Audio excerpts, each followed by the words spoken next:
Hi friends, good evening. जिसका था हमें इंतजार, वो घड़ी आ गई, ये गाना है ना। हमारे वीडियो का भी आप लोगों इस समय विशेष रूप से एनटीटी के अभ्यर्थी बड़ी बेसब्री से इंतजार कर रहे हैं, क्योंकि 20 जो सितंबर है, जो डेट मुकर्रर की गई थी, वो जा चुकी है। तो नेचुरली स्वाभाविक है कि आपकी क्यूरियोसिटी, आपकी जो उत्सुकता है, वो बढ़ना स्वाभाविक है। लेकिन हम ये वेट कर रहे थे कि जो नेक्स्ट डेट है वो आपके प्रकरण में आ जाए तो ज़्यादा बेहतर होगी। इसलिए हम निश्चित रूप से आपके साथ में इन सब चीज़ों को शेयर करना चाहेंगे। लेकिन इस समय हम सिविल सर्विस, अभी 2 मिनट बाद में आपके बारे में हम बात करते हैं। इस समय सिविल सर्विसेज जो मेन एग्जामिनेशन है यूपीएससी, वो इस समय चल रही है। और ऑलमोस्ट जनरल स्टडीज 1, 2, 3, 4 और एसए का जो पेपर है वो हो चुके हैं। कल हिंदी और इंग्लिश लैंग्वेज पेपर्स हैं, और जिन लोगों की बाकी लैंग्वेजेस हैं उनके कल पेपर्स हैं। और उसके बाद में 25 तारीख को लास्ट ऑप्शनल पेपर हो जाएगा। So all the best for the civil service aspirants. Main examination बहुत अच्छे से करिए। जिनकी इंग्लिश कमजोर है, विशेष रूप से ध्यान रखें इस बात को कि प्रेसी राइटिंग को विशेष रूप से बिल्कुल समराइज वे में, एक तरीका है कि उसके एक काम करिए, जो रफ पेपर होता है बेसिकली, रफ पेपर में आप उस अपने टॉपिक्स उसमें से लिख लीजिए, और फिर टॉपिक्स के आधार पर उसको आप 1/3 डिवाइड करके ठीक कर दीजिए। दैट इज द सबसे फंडामेंटल जो रूल है वो प्रेसी राइटिंग का ये है। अनसीन पैसेज है, उसमें आप चारों जो ऑप्शनल दे रखे हैं आंसर्स, उनके आधार पर जो अनसीन पैसेज है उसमें आप आंसर ढूंढने की कोशिश करिए, बड़े आराम से आपको मिल जाएंगे। क्योंकि बहुत बड़ा पैसेज होता है, इसलिए 4 ऑप्शन जो होते हैं उन ऑप्शन के आधार पर आप आंसर को ढूंढें। निबंध की जहां तक बात है, ऐसे को आप सबसे पहले अटेम्प्ट कर लें, क्योंकि काफी लंबा होता है, इसलिए उसको आप सबसे पहले अटेम्प्ट कर लें। पैराग्राफ वाइज करें, एग्जाम्पल देकर के करें, कोटेशन से स्टार्ट करें। 1, 2, 3, 4 ना लिखें, केवल पैराग्राफ 1, 2, 3। पहला जो पॉइंट है जिसको प्रस्तावना कहते हैं, उसमें सारा सारांश आ जाना चाहिए, और लास्ट में जो उपसंगार होता है उसमें उसका पूरा निचोड़ जो है वो आ जाना चाहिए। That is the fundamental thing. और जिनकी इंग्लिश में ग्रामर ठीक ठाक है, उनको कहीं चिंता करने की आवश्यकता नहीं है। 40-50 नंबर की अगर ग्रामर भी आपने ठीक कर दी तो आपका बेड़ा पार हो जाएगा। ये तो हो गई इंग्लिश की बात। कई आजकल क्या होता है कि हिंदी जो लैंग्वेज पेपर है, आजकल चूंकि हम लोग, हमारे बच्चे जो है विशेष रूप से इंग्लिश मीडियम स्कूल्स में पढ़े हुए होते हैं, तो उनकी हिंदी जो थोड़ी कमजोर होती है, इसलिए हिंदी को आप विशेष रूप से थोड़ा ध्यान दे करके और ठीक तरीके से आप करने का उसको प्रयास करें। हिंदी आपकी, ताकि कहीं भिंदी ना लगा दे, ऐसा कई बार हो जाता है। So take care of Hindi language also. Now हम आते हैं एनटीटी के ऊपर। एनटीटी के अभ्यर्थियों की जहां तक बात है, तो मित्रों देखिए इसमें हुआ क्या है। अभी जब पहले भी हमने ये कहा था कि एक जो बेंच है, एक स्पेशल बेंच का इसमें गठन किया जाना बहुत जरूरी हो गया है।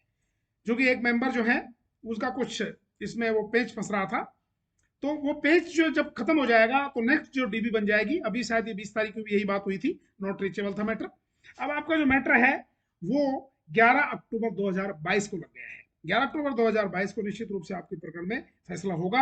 हम कोर्ट में अवेलेबल रहेंगे और हम पुरजोर कोशिश करेंगे कि 11 अक्टूबर, याद रखिएगा 11 अक्टूबर 2022 आपके केस में डेट मुकर्रर हुई है, और 11 अक्टूबर से ज्यादा हम नहीं जाने देंगे। दिवाली से पहले पहले you will get the good news, ये हम आपसे वादा करते हैं, प्रॉमिस करते हैं।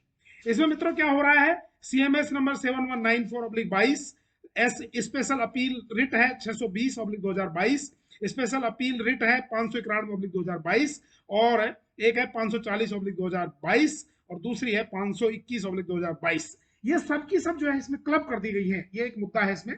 तो सबकी जो क्लबिंग हो गई है उसके आधार पर ये सब सुनी जाएगी। ये तो हो गई आपकी एनसीटीए वाले कैंडिडेट्स की बात। जम्मू वाले मेहरबानी करके अभी भी हम आपसे कह रहे हैं कि आप रिव्यू लगा दीजिएगा, रिव्यू लगाने से आपका जो है भला हो जाएगा। एनसीटी वाले भी अपना जो है अपील में चले जाइए। देखिए न्याय की सीढ़ियां हैं, और न्याय की सीढ़ियों पर आपको बढ़ते हुए रहना चाहिए।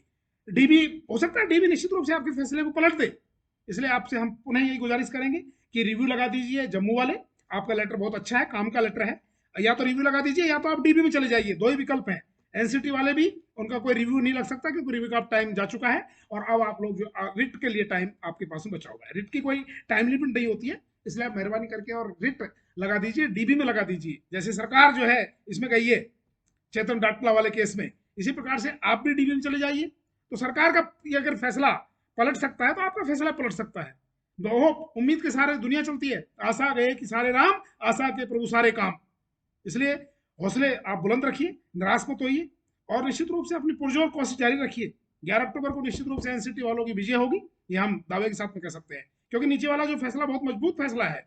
और आप ये मत सोचिएगा कि आपका केस अगर विलंबित होता चला जा रहा है तो आपको बैक डेट से बैक वेजेज नहीं मिलेंगे। You will get your all benefits, जिसे कहते हैं कॉन्स्टिट्यूशनल बेनिफिट्स। आपको बैक वेजेज मिलेंगे, बैक डेट से नौकरी मिलेगी जब फर्स्ट कैंडिडेट ने ज्वाइन किया है। और यदि आपसे कट ऑफ में नीचे मार्क्स वाले कैंडिडेट है, निश्चित रूप से दे विल बी आउट, जो है आपका फैसला आपके फेवर में आएगा। इसलिए आपको परेशान होने की, घबराने की कहीं पर भी कोई आवश्यकता नहीं है। निश्चित रूप से विजय आपको मिलेगी, बस हिम्मत मत हारिए, पढ़ते रहिए, पढ़ाते रहिए, कानून का सहारा लेते रहिए, हमारे पास आते रहिए। जम्मू वाले भी, एनसीटी वाले भी, एनसीटीई वाले भी, यू विल गेट सक्सेस। ये हम प्रॉमिस जो दावे के साथ में कह सकते हैं। यही हम इस वीडियो के माध्यम से आपको बताना चाहेंगे। केवल ये एनसीटी एंटिटी कैंडिडेट्स के लिए ही ये वीडियो हमारा आज का समर्पित है, और यही हमारे पास में न्यूज है। विशेष रूप से लोग डेट्स की लास्ट पेशी पे क्या हुआ, लास्ट पेशी पे कुछ नहीं हुआ, और नेक्स्ट जो डीबी बनेगी उस डीबी में आपका जो फैसला होगा, और 11 अक्टूबर की डेट उसमें मुकर्रर हो गई है। 11 अक्टूबर कोई बहुत ज्यादा दूर नहीं है, 10-15 दिन बाद में आ जाएगा। उसके बाद में होली और दिवाली। हाँ, इस समय जो है मंडे से नवरात्रा शुरू होने वाले हैं, इसलिए माँ दुर्गा भवानी इस बार गज पे बैठ करके दुर्गा जी आ रही है, ध्यान रखना, गज पे बैठ करके, हाथी पे बैठ करके। इसलिए आप मेहरबानी करके हाथी के दर्शन करें सुबह सुबह, हाथी की सूंड को नमस्कार करें, और तिलकधारी जो है तिलक का भी अनावरण करें, और माँ दुर्गा की विशेष रूप से उपासना करें। सभी लोगों से मैं आह्वान करता हूं कि देखिए, भक्ति में शक्ति है। हम ये नहीं कहते कि अंधभक्ति करिएगा, लेकिन भक्ति में शक्ति निश्चित रूप से होती है, क्योंकि उससे आपको कॉस्मिक एनर्जी मिलती है, आपके वाइब्रेशन चेंज होते हैं, आपकी थिंकिंग चेंज होती है, आप में पॉजिटिविटी आती है, नेगेटिव विचार जो होते हैं वो दूर होते चले जाते हैं। यही तो शक्ति है। इसी को नवदुर्गा कहते हैं, इसी को ब्रह्माणी कहते हैं, इसी को चत्राणी कहते हैं, इसी को रुद्राणी कहते हैं, कमला रानी भी इसी को कहते हैं, वैष्णवी, माँ वैष्णवी भी वही है, सब कुछ एक ही है। इसलिए पावागढ़ की देवी वही है। अभी आप नवरात्रा का आनंद लें, गरबा करें। गुजरात में हम हुआ करते थे, गरबा बहुत किया करते थे, इसलिए आप भी जो है गरबा का आनंद लें, माँ दुर्गा भवानी की सेवा करें, पूजा करें, और कॉस्मिक एनर्जी लें, पॉजिटिव एनर्जी लें। उसके जस्ट बाद आपका केस लगा हुआ है, तो आपको विजयश्री जो है मिले। माँ दुर्गा भवानी आपको विजयश्री की पताका निश्चित रूप से पहनाए, यही हम उम्मीद करते हैं। इसलिए हैप्पी नवरात्रा और happy advance Dussehra and Diwali. You will get success. Thank you very much. हमारे वीडियो को लाइक करें और सब्सक्राइब करें। चैनल हमारा वही है, जस्टिस तक। थोड़ा विलंबित इस बार हो गया है क्योंकि हम एक्सट्रीमली बिजी थे। इस हफ्ते में हम काफी बिजी रहेंगे, 1 तारीख के बाद में हम थोड़े फ्री होंगे।